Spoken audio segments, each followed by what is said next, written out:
Ne yapacağım?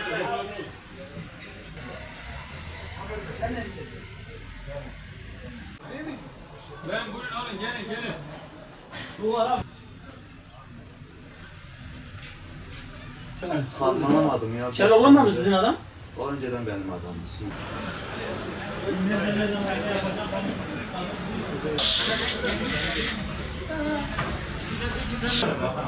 Esas reklamcı burada bak görüyor musun? Adam tek tek çekiyor. Abi 2 gün çıkmasam ben arardı ya hasta bu.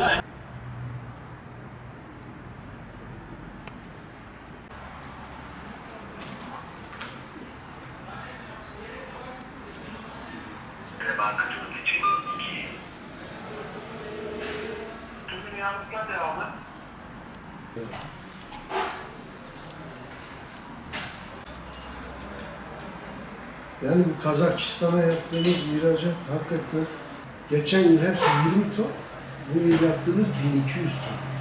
2022 yılı Şubat ayını da geride bıraktık. Şubat ayında gerçekleştirdiğimiz kuru kayısı ihracat rakamlarını her ay düzenli olarak kamuoyuyla paylaşıyoruz.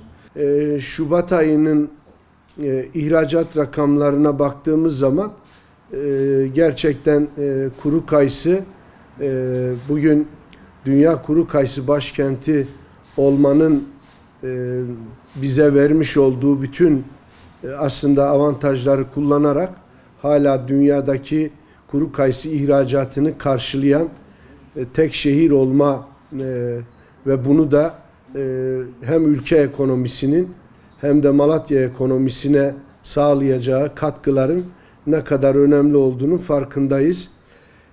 Bu ay arkadaşlar 5797 ton kuru kayısı ihracatı gerçekleştirdik. Ve bunun karşılığında da ülkemize ve Malatya'mıza 28 milyon 840 bin dolar da gelir getirmiş olmaktayız. Tabii Şubat ayında Şubat'ta beraber de özellikle 2021 yılının Ağustos ayından bugüne kadar yani ilk 7 aylık süre içerisinde de arkadaşlar 57.528 ton kuru kayısı ihracatı gerçekleştirmişiz ve bunun karşılığında da 251 milyon 460 bin dolar da gelir elde etmişiz. Bunlar çok önemli rakamlar. Yani dünyada biliyorsunuz son zamanlarda Covid-19 pandemisinin etkileri hala devam ederken son günlerde de özellikle Ukrayna ve Rusya devletleri arasında şu anda cereyan eden sıcak savaşa rağmen kuru kayısı ihracatımız hızlı bir şekilde devam ediyor. Tabii geçtiğimiz aylarda da ifade etmiştik. İnşallah Mart ayını ve Nisan aylarını da sağlıklı bir şekilde tamamlayarak kuru kayısı ihracatımızı hedeflediğimiz noktalara taşımak için gayret gösteriyoruz. Hala 100 bin ton ihracat ve 500 milyon dolar hedefine odaklanmış şekilde de devam ediyoruz. Tabii burada özellikle Çin hala bizim için yükselen değer. Çin'e olan ihracatımız devam ediyor. Tabii geçen yıla göre ciddi anlamda Çin'e olan ihracatımızda bir artış söz konusu. 2975 ton kuru kayısı ihracatı gerçekleştirmişiz Çin'e ve bunun karşılığında da 8 milyon 232 bin dolar da gelir elde etmişiz. Bu bizim için çok önemli.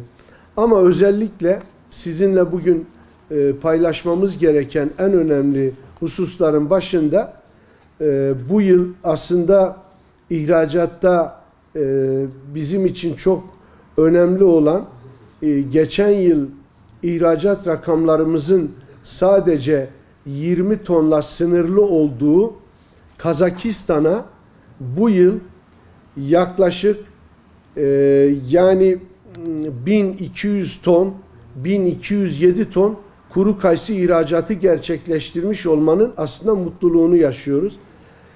Geçtiğimiz yıllara baktığımız zaman özellikle Kazakistan'a çok sınırlı miktarlarda ihracat gerçekleştirmişiz. Ama bu yıl 1207 ton kuru kayısı ihracatı gerçekleştirip 2 milyon 207 bin dolar da gelir elde etmişiz. Özellikle Orta Asya bölgesinde Özbekistan ve çevrelerinde biliyorsunuz geçen yıl gerçekleşen bir doğal afet yani soğuk hava kitlesiyle de o bölgede ciddi anlamda kayısıda zarar vardı. Ama biz Malatya kuru kayısını da bu bölgelere özellikle şu anda yoğun bir şekilde ihracatını gerçekleştiriyoruz.